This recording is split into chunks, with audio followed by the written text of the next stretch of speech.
Olá pessoal, estou aqui para mais uma aula de Biologia e o assunto de hoje é a evolução, a diversidade das espécies. Nós sabemos que a evolução em algumas espécies ela é rápida ou ela pode ser uma evolução mais lenta. Essa evolução lenta que permite nós distinguirmos as diferenças que aparecem entre os indivíduos da mesma espécie, ela ocorre durante milhares e milhares de anos. Dentro dessas evoluções que aparecem, que são chamadas também de intraespecíficas, porque aparecem entre os indivíduos da mesma espécie, é o que nós vamos iniciar o nosso estudo. Então nós vamos agora conhecer algumas das variações que aparecem nos indivíduos.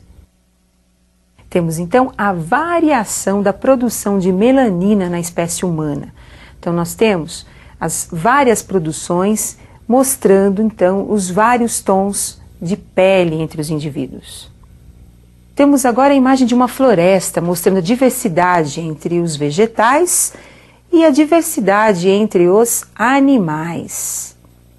Para mostrarmos que existe parentesco entre os animais, nós temos algumas evidências, entre elas o estudo dos fósseis.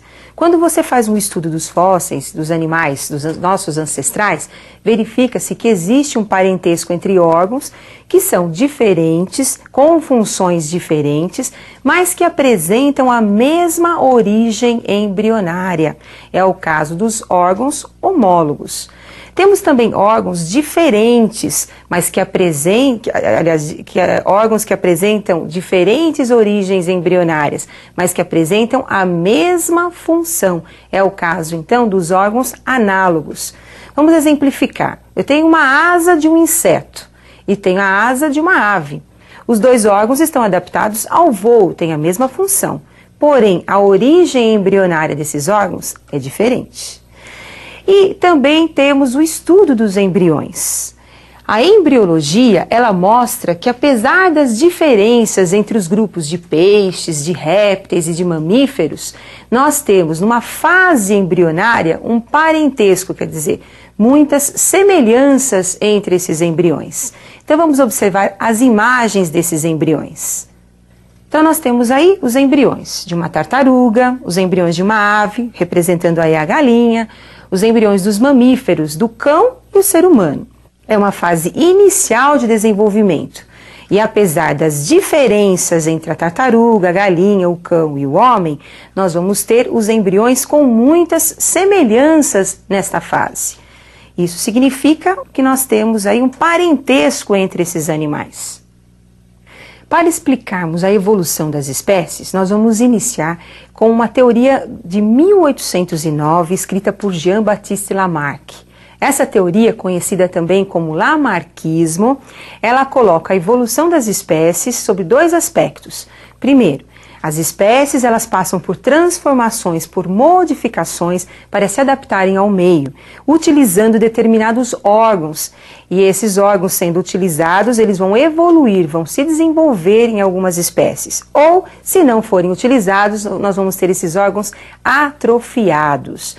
E o desenvolvimento desses órgãos vai ser transmitido de geração para geração, que é o que nós chamamos de transmissão do caráter adquirido. Para exemplificar isso, nós vamos estudar um pouquinho o caráter do pescoço das girafas, proposto pelo Jean-Baptiste Lamarck. Então observem agora como é que ocorreu a evolução do pescoço das girafas. Então nós temos aí as girafas com o pescoço curto. Devido à sua necessidade alimentar, os alimentos serem encontrados numa região mais alta, na copa das árvores, elas tiveram que esticar o seu pescoço em busca do alimento. Durante várias gerações, elas foram esticando o seu pescoço, até ter um pescoço mais longo. Então, segundo Lamarck, as girafas adquiriram um pescoço mais longo devido à sua necessidade de capturar os alimentos na copa das árvores. Então, a girafa, de tanto esticar o seu pescoço, foi apanhar o seu alimento. Ela, então, desenvolveu um pescoço mais longo.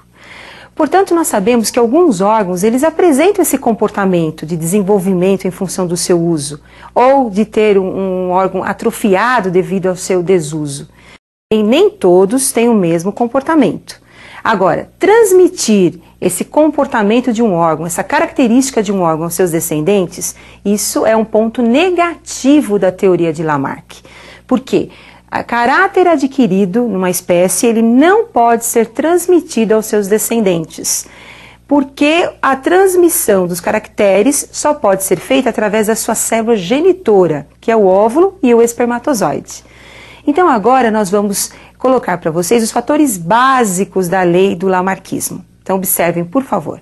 Fatores básicos: lei do uso e desuso e a lei da transmissão do caráter adquirido.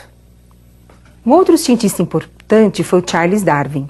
Ele começou a explicar as variações das espécies, a evolução das espécies, considerando dois princípios básicos: a variabilidade entre os indivíduos de uma mesma espécie e também a seleção natural, o meio ambiente interferindo, selecionando os elementos ou os indivíduos que estão mais bem adaptados e que, portanto, terão uma melhor sobrevivência dos indivíduos menos adaptados, que, portanto, irão desaparecer ou vão diminuir em termos de população. E o Darwin explicou, o caso das girafas de uma outra forma que o Lamarck. Segundo Darwin, nós tínhamos entre as girafas uma variedade de tamanhos aí de pescoços. Essas variações é que possibilitou as girafas com o pescoço mais longo adquirirem um alimento com maior facilidade e, portanto, prevalecerem no meio ambiente. Então, o meio ambiente selecionou uma característica da girafa, que é ter o pescoço mais longo. E com isso, as girafas de pescoço longo predominaram em relação às girafas de pescoço mais curto. Segundo Darwin, as variações que nós temos entre os indivíduos é que possibilitam a seleção natural do meio ambiente. Então, nós temos dois fundamentos da teoria darwinista. Eu gostaria que vocês acompanhassem, então, os principais fundamentos da teoria darwinista. Então, fatores básicos: a seleção natural, que é o meio ambiente participando e selecionando os que estiverem melhor adaptados e que posteriormente produzirão os seus descendentes. E essas seleções serão realizadas de acordo com a variabilidade da espécie. Porém, Darwin não conseguiu explicar o porquê da variedade entre os indivíduos da mesma espécie. Por que dentro de uma mesma espécie nós temos indivíduos que são melhor adaptados do que os outros? Então ele não conseguiu explicar porque ele não tinha conhecimento da genética. Posteriormente ao movimento de Darwin, nós temos o neodarwinismo, que veio justamente explicar o porquê da variabilidade das espécies. Então observem agora os principais fatores do neodarwinismo. Então, fatores básicos. O que demonstra a variedade entre os indivíduos de uma mesma espécie são as mutações, que são espontâneas. Mutações são alterações que vão aparecendo no material genético do indivíduo. E também a recombinação genética, as combinações gaméticas do indivíduo e dos genes. Posteriormente, nós teremos aí a característica passando por um processo natural. E um outro fator importante é o isolamento reprodutivo entre os indivíduos. Então, entre os indivíduos da mesma espécie, nós temos as fontes de variabilidade, que é o que possibilita o aparecimento de novas combinações. Então, não esqueçam, por favor, as fontes de variabilidade. As fontes de variabilidade são as mutações e as recombinações genéticas. Estas passarão por uma seleção natural, realizada pelo meio ambiente, e provocarão, então, o desenvolvimento ou não de determinadas características em uma população. Agora, dentro das características evolutivas da espécie, existem alguns detalhes que você não pode esquecer. Entre eles, nós temos o melanismo industrial, que é justamente um problema em que a seleção natural ela vai distinguir indivíduos diferentes da mesma espécie, que é no caso das mariposas. Eu gostaria que vocês agora acompanhassem imagens mostrando o desenvolvimento ou o predomínio de algumas populações de mariposas. Nós temos aí um ambiente onde vocês estão observando o aparecimento do tronco de uma árvore num local sem poluição. Esse tronco da árvore claro, nós vamos encontrar mariposas claras e escuras e a presença de um predador. As mariposas escuras acabam sobressaindo em relação às mariposas mais claras, se tornam mais evidentes ao predador.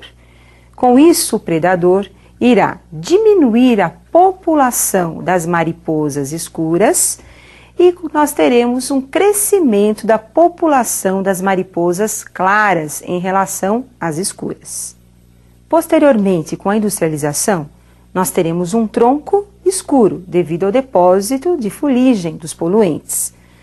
Com isso, as mariposas escuras se tornam camufladas nesse tronco escuro e as mariposas claras sobressaem em relação às escuras. O predador irá diminuir, através da predação, a população das mariposas claras e nós teremos um aumento da população das mariposas escuras nessa situação. Outro assunto importante dentro da seleção natural é o uso inadequado dos antibióticos. Esse uso inadequado leva à seleção natural de bactérias resistentes ao antibiótico. Então, com isso, nós temos muitas doenças como a pneumonia retornando aos pacientes devido ao uso inadequado, devido às bactérias resistentes proliferarem no indivíduo. E eu termino hoje o nosso curso de Biologia, esperando que vocês tenham um excelente resultado, que vocês atinjam o seu objetivo e também o seu sonho. Até mais, pessoal!